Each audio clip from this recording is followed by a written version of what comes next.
ሰላም ጤና ይስጥልን የኢንሳይትስ ሚዲያ ቤተሰቦች እንደምናላችሁ።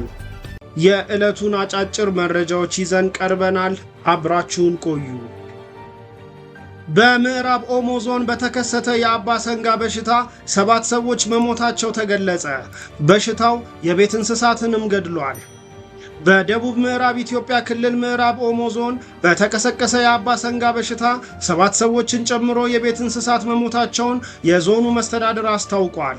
የአባ ሰንጋ በሽታው በምዕራብ ኦሞ ዞን ሱሪ ወረዳ ቶካ በተባለ ቀበሌ ውስጥ የተከሰተው ከባለፈው ሐሙስ ጀምሮ መሆኑ ተገልጿል። የዞኑ አርብቶ አደርና የጤና መምሪያ የተውጣጣ ቡድን ሚያዝያ 13 ቀን 2017 ዓ.ም በሽታው ታይቶበታል ወደ ተባለው አካባቢ መድረሱን የምዕራብ ኦሞ ዞን አርብቶ አደር መምሪያ አስታውቋል።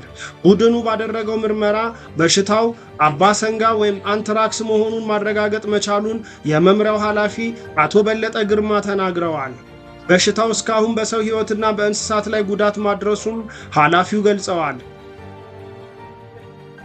የኦሮሚያ ክልል አመራሮች ለመልካም አስተዳደር ጥያቄ መልስ ሊሰጡ ይገባል ሲሉ የክልሉ ፕሬዝዳንት አቶ ሽመልስ አብዲሳ አሳሰቡ።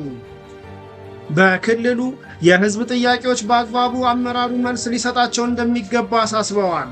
የኦሮሚያ ክልል የ9 ወራት የሥራ አፈጻጸም ግምገማን በአዳማ ከተማ በመካሄድ ላይ ይገኛል። የክልሉ ፕሬዝዳንት አቶ ሽመልስ አብዲሳ የህዝብ የልማትና የአገልግሎት ጥያቄዎች ለመመለስ አመራር ላይ ለሚገኙ አካላት ማሳሰቢያ ሰጥተዋል። አሁን ላይ ከህዝብ እየተነሳ ያለውን የመልካም አስተዳደር ጥያቄዎች ምላሽ በመስጠት አመራሮች ኃላፊነታቸውን በአግባቡ ይወጡ ብለዋል።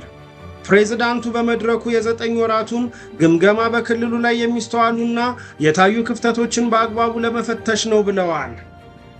የአራተኛ ሩብ ዓመት በጀት ዓመቱን ስራዎች ማጠናቀቂያ ነው በተባለው መድረክ አመራር ላይ ያሉ አካላት የተሰጣቸው ኃላፊነት በአግባቡ በመፈጸም የህዝቡን ጥያቄዎች መመለስ የሚችል አመራር መስጠት ይገባቸዋል ብለዋል። የአሜሪካው የውጭ ጉዳይ ሚኒስትር ሩቢዮ ያቀዱትን የአዲስ አበባ ጉብኝት ሰረዙ። የአሜሪካ የውጭ ጉዳይ ሚኒስትር ማርኮ ሩቢዮ በአዲስ አበባ እና በናይሮቢ ለማድረግ ያቀዱትን ጉብኝት መሰረዛቸው ተዘግቧል።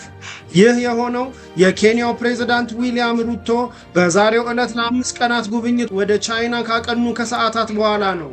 እንደ አፍሪካ ኢንተለጀንስ ዘገባ ከሆነ ሩቢዮ በአፍሪካ በሚያደርጉት በዚህ የመጀመሪያ ጉብኝት የጸጥታና የንግድ ጉዳዮችን የሚሸፍን እንደነበር የተገለጸ ሲሆን አሁን ግን ላልተወሰነ ጊዜ አራዝመዋል። ኢትዮጵያ በዶናልድ ትራምፕ አስተዳደር በተጣለው አስከፊ የንግድ ታሪፍ ከተጣለባቸው 185 ሀገራት መካከል አንዷ ነች። ከኤፕሪል 5 ቀን 2025 ጀምሮ ከኢትዮጵያ ወደ አሜሪካ ለሚገቡ ሁሉም ምርቶች 10 በመቶ የመነሻ ታሪፍ መጣሉም ይታወቃል። ከውጭ ወዳገኘናቸው መረጃዎች ስናልፍ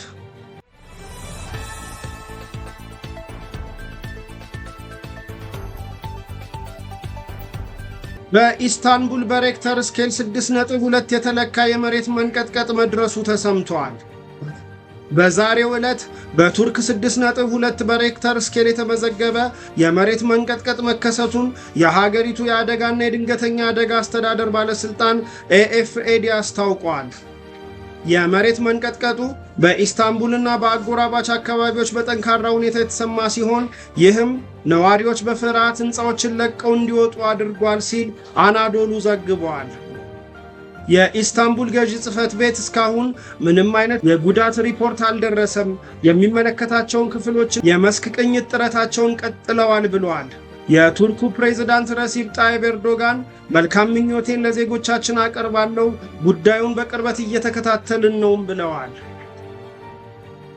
እንደ አውሮፓውያን አቆጣጠር በ2025 መጨረሻ ኬንያ ኢትዮጵያን በመብለጥ የምስራቅ አፍሪካ ትልቁ ኢኮኖሚ ያላት ሀገር ትሆናለች ሲል አይኤምኤፍ ተነበየ።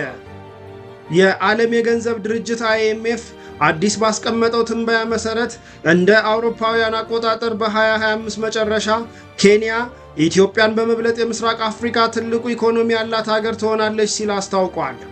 ከዓለም ባንክና ከዓለም አቀፉ የገንዘብ ድርጅት ወይም IMF የተሻለ ብድር ለማግኘትና የተረጋጋ ኢኮኖሚ ለመፍጠር የሚደረገው ጥረትና ብር ከዶላር ጋር ያለው ምንዛሬ ዋነኛ ምክንያት ነው ሲል ጠቁመዋል።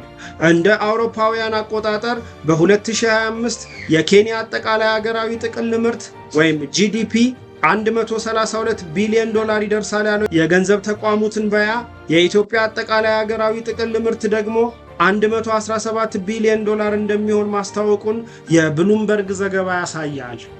እንደነዚህ አይነት አዳዲስና አንኳር መረጃዎች በየቀኑ እንዲደርሱ ሚዲያችንን ፎሎ፣ ላይክ እና ሼር በማድረግ ቤተሰብ ይሁኑ።